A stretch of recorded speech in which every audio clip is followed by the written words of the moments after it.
Hey family, welcome. I'm Dr. Carla and I'm Dr. EP. we're your co-host of the Unstoppable Solutions podcast. We're committed to sharing knowledge and strategies to empower you to be unstoppable. If you desire to lose weight, conquer emotional eating, as well as live a healthy lifestyle, Ruth Frechman, registered dietitian and weight loss expert, is here to help. Join us for part 2 as Ruth Frechman continues to share her unstoppable solutions for losing weight and lifestyle change.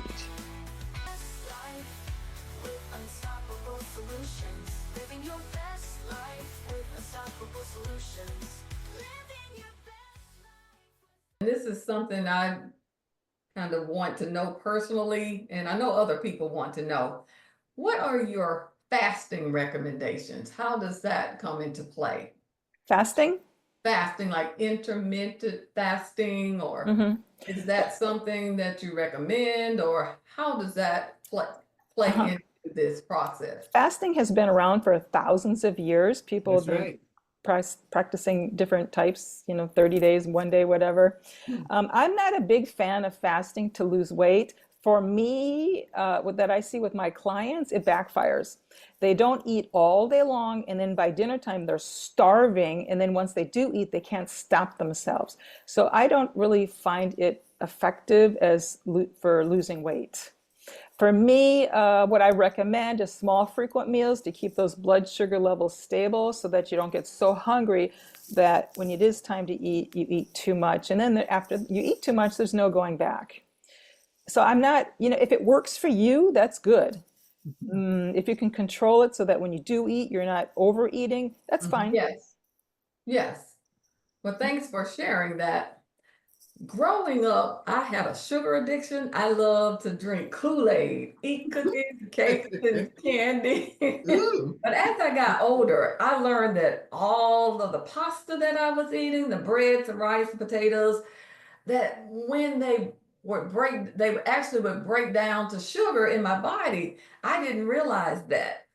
But how do you help people stop food addictions? Food addictions is a tough one.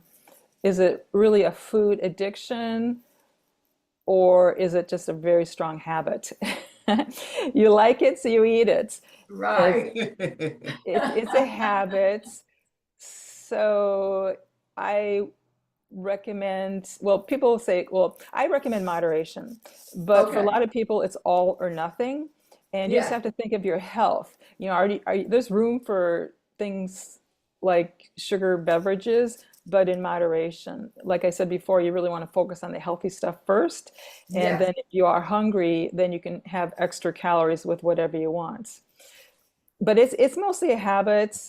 You can break it. If you give it up for a while, then you're not even going to want it anymore. I've had lots of clients, they gave it up, and after like a month or so, then they try to go, oh, that's so sweet, ew. So I would do that. your I'd change tastes do that. change. You just have to bite the bullet, and what are your goals? Do you want a little bit, or are you out of control once you do start eating? If you can't control it, then it's better just to eliminate it, and then after a while you get used to it. There are That's true. some people that they just crave and crave, and it takes over. Then, there's drugs for binge eating that are kind of helpful for people. It just depends on the severity and the degree of your addiction. Oh. Well, I do have it. I do exactly what you said. I avoid it at all costs. Your diet plan is very user-friendly. It is laid out over 30 days, covering every aspect of food, nutrition, exercise, obstacles, and challenges that a person can face. How much weight can a person typically lose following this healthy approach in 30 days? That's a Give loaded me a question. range. Just give me a range. Give me a Yeah, range. well, actually, it really boils down to how much you weigh. So if you're in the 300s, you could lose, if you're really making the effort, you're really cutting back and you're increasing your physical activity, you could lose 3 pounds a week. If you're in the 200s, you could lose 2 pounds a week. If you're in the 100s, it's slower. It's all about changing your habits into eating smaller portions. If you ate 100 calories less every day for a whole year, you'd lose 10 pounds. If you ate 200 calories less a day for a whole year, you'd lose 20 pounds. But that's, how it's pretty difficult to calculate calories perfectly. If you're really not losing weight and you don't know why, use the scale. Just like you have to test your fingers if you have diabetes to test your blood sugar. For me, the tool to losing weight is the scale. Basically, if you see the numbers going down, you're eating less and you're losing weight. If you see the number going up, you're eating too much. And if you see the scale staying the same, then you need to make some changes. And for people, they try and try, but when it boils down to it, they find that they're not being consistent. They may have good days and bad days, or they'll do really great during the week, and then they'll go out for a couple nights on the weekend, and then the week is a wash, and they have to start over again. So really, the scale is the tool, and it's not a race; it's a journey. Yeah. So it really doesn't matter on the number, as long as you're making progress. For a lot of my clients over the holidays, the goal is just to maintain, because obviously there's going to be a lot of temptations, parties, lack of physical activity, you're so busy. If you can maintain over the holidays, that's a win. So I don't really pay too much attention to the number. I've had clients that in 1 year, they've lost 100 pounds, and then they'll go 6 months without losing anything. That's okay, because they're adjusting to eating way less than they used to when they weighed 100 pounds more. So as long as you're making progress, and once you do lose the weight, you want to keep an eye on the scale so that it doesn't come back. I don't like yo-yo dieting. This is a lifestyle. The healthy changes you make are really permanent. This is what you want to do forever. I really appreciate what you said about using the scale as a tool, because it's a visual, and sometimes when people see that visual, it makes them either move back, step forward, or just modify. So that's a great visual that you shared with us. And also stating that losing weight is an individual situation. And if the person commit to the program, whether they weigh 100 pounds or 10 pounds, they will get some results. So that's the bottom line. Because everybody's metabolism is very different. I want to ask, if we follow the 80-20 rule, 80% food and 20% exercise, what if a person is physically unable to move? How would you get them to typically lose some weight? Yeah, that happens a lot. People have bad knees and bad hips and they can't exercise. Then the focus is going to be on just eating less. One thing I did want to circle back and mention one thing about the scale. People hate the scale. I know. I love it. But if that's the case for you, take the emotion out of the scale. Do they hate the scale, or are they mad at themselves, maybe for not being able to control how much they're eating? You just want to. The scale is an objective tool to help you, and that's really been one of the main things that have helped people that tell me, "Oh, I hated the scale," and now I find out that it's what's helped me the most. Mm-hmm. Amen. Ruth, I need to tell a secret about myself. I actually will put a scale in my suitcase and carry it with me when I travel. I have clients that do that. Mm-hmm. That's smart. Especially if you go on a cruise. Right. Oh. Right. Dangerous. I love that. Yeah. Let me ask you, so the plan is for 30 days and people can lose weight. What are some steps that they can take for maintaining those results after the 30 days? Yeah, so I'll quickly go over my 4 steps. Step number 1 is eating healthy. We talked about that. Step number 2 is physical activity. We talked about that. Step number 3 is the scale. We talked about that. And step number 4 is listening to your hunger cues. And this is pretty much where people mess up because they're eating for their emotions. I would say, I don't know if I mentioned it before, but I'd say about 80 to 90% of my clients eat because of stress. Mostly, eat because of stress, but also they get angry. It's soothing. They eat to procrastinate, they eat to escape. There's many reasons why people eat when they're not hungry. But the rule is, and this is really what you want to train yourself to do, is to eat when you are hungry but you stop eating when you feel just right. You could finish the plate, but you don't. Someone asks you if you want seconds, but you say no, no, thank you. You don't want to eat until you feel full or stuffed, because if you do, especially when you get older, you will gain weight. You can get away with it when you're younger, but when you're older, if you eat until you feel full or stuffed, right then and there, you're gaining weight.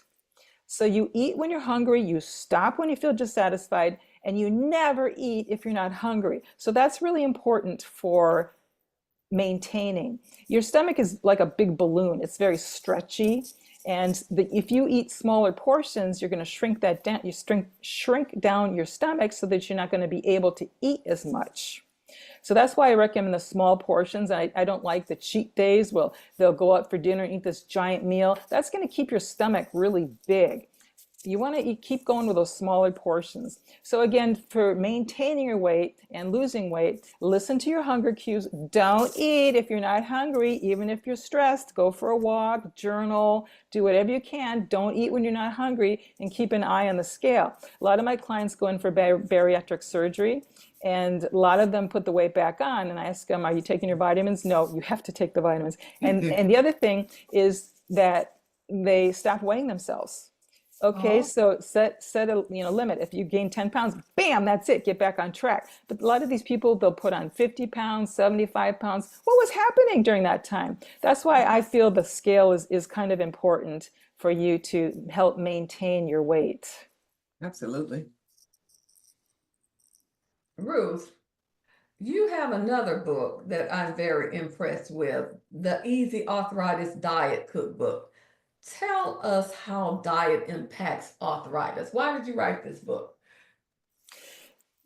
Well, I was asked to from a publisher, but Yes. it goes along with my philosophy. Arthritis is a disease of inflammation, and so really the book focuses on whole foods, fruits, vegetables, whole grains, fish, lean sources of protein, dairy. It's all just, it's really not really, it's for arthritis, but it's really for anyone who wants to eat healthy. And when you have arthritis, it's hard, your hands may hurt, it may be difficult to stand. So most of the recipes are 5 ingredients or less, and most of them take 30 minutes or less. So that's why it's quick and easy and healthy. And basically it's low in calories too. So it helps reduce inflammation for your arthritis, but really it's helpful for anyone to reduce your risk of heart disease and cancer. I use it for that. I love the fact that the book has the nutrients that are outlined in there. I thought you did a fantastic job of putting that in there, seeing the amount of potassium in foods and so forth. So that's just a great, great book. Thank you. Ruth, you are 40 years encyclopedia of knowledge. I thought I knew a lot about eating healthy and fitness, but you're letting me know that there's a lot more I need to learn. Well, a lot of my clients, they'll ask me, or I'll be on the, different events, and they'll ask me different questions. I go, every question that you've asked me is in my book. It's a very comprehensive book. There's even how many olives in a quart of olive oil. It's a little quiz. I throw in little tips here and there to keep you interested. Good answer. Can you share with us your online course, Fresh Start Weight Loss, a 5-module online course, which is on YouTube? Mm-hmm. Can you share with us? Mm-hmm. Yeah, I did that during the pandemic. I had lots of extra time. Perfect. But it's my book is comprehensive, but the course gets more into the emotions. And there's actually 50 worksheets. You learn by doing. And because I'm helping myself, and that by helping myself, then I put it into handouts and courses to help other people. But there's 50 handouts. There's even a guided meditation. There's a rejuvenating stretch video. There's vegetable recipes. There's a 7-day meal plan with more recipes. There's even a meal planning and prep guide. It's very comprehensive for people who really, really are serious about losing weight and really want to make these changes. So it's on my YouTube. You can find it you can access it from my YouTube channel, which is Ruth Frechman, and then go to the Fresh Start Weight Loss video, and then there's a link that you can get it there. Thank you. Thank you for that, Ruth. I haven't asked you about this, but I know that there's some parents out there. we have kids. How do you get kids to eat healthy with all the fast food restaurants out there and junk food? How do you get them to eat healthy, and how do you get the parents on board with the process? Well, it starts with the parents. I see a lot of kids for excess weight. I was just telling someone the other night, there was some TV show with about ice cream on there, and I think it was, pints of ice cream. So the mom, the dad, and the son while they're watching TV every night, they'd have a pint of this really high caloric ice cream. So the kids learn from the parents, and That's the right. kids eat what the parents give them. Mhm. So the parents really have to want to provide healthy food for the family. And it's young, old, male or female, it's the same. Divide your plate into quarters: protein, carbs, and fruits and vegetables. It can be easy when when you make the effort, grabbing an apple, grabbing a banana. It can be easy to grab fruit. Okay. Yeah. Well, It just takes a little planning.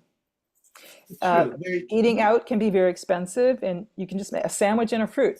I just had a lady this week, and she didn't know what to eat. A peanut butter sandwich and an orange. Super healthy, super inexpensive, grab and go on the way. you And you're did. saving money. Ruth, give us your best tip for living a healthy lifestyle. Sure. And it's something that I do. It's like, what do you want to do? So what are you going to start doing, and when are you going to stop doing? So what are you going to start doing? Maybe you're going to start eating more vegetables. What are you going to stop doing? Maybe you're going to stop eating so many sweets. Keep it very simple. Change is hard to do. You want it one small step at a time, and start with something simple. Awesome. Yes, thank you for that profound tip. Thank you for being here today, Ruth. And there you have it. If someone wants to contact you or connect with you to learn about your weight loss services and any of your other products, how can they connect with you? I guess email is easy, ruth@ruthfrechman.com, Okay. or my Great. website, ruthfrechman.com. You can contact me there. Oh, I'll great, Google great. you. Well, Dr. EP and I, we thank you, Ruth, for being here. And to our community, we thank you as well. Be sure to join us next week for another exciting episode filled with unstoppable tips and strategies that will help you live your best life with unstoppable solutions.